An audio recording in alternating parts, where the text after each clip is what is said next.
Green Bay, Wisconsin.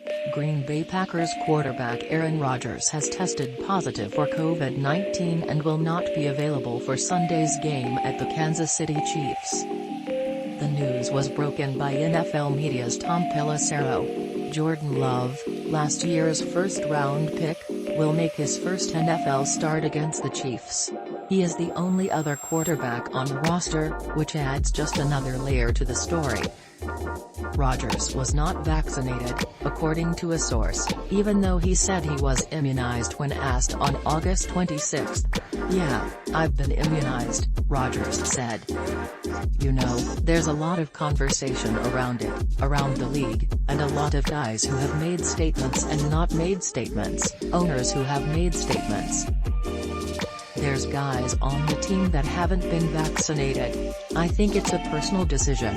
I'm not going to judge those guys.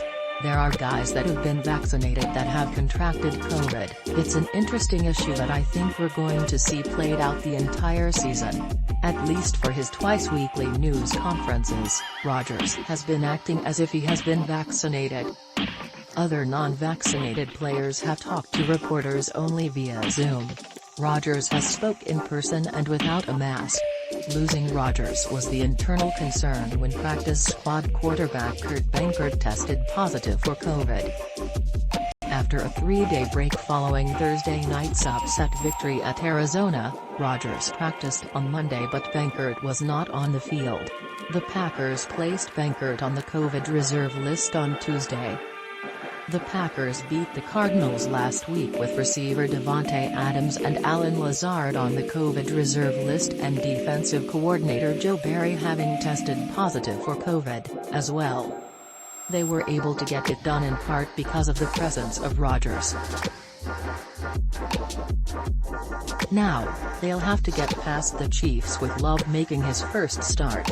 Certainly, any time you don't have your guys, that is a competitive disadvantage, Coach Matt LaFleur said last week when asked about Lazard being out because he was unvaccinated. "But, listen, everybody's got choices in this world and I'm not going to be the guy that's going to sit there and criticize people for doing what they believe is right, so it is what it is and we'll make the best of it." Rodgers' absence threatens all the momentum built from 7 consecutive victories in the NFC playoffs. That's because there's no guarantee that he will be back for the following week's home game against the Seattle Seahawks.